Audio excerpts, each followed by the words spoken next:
başladı.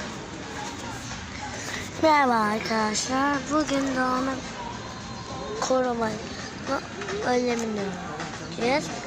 Yerde bir çöp gördüğünüz hemen alıyoruz. Ve şu gördüğümüz çöp kutusunu atıyoruz.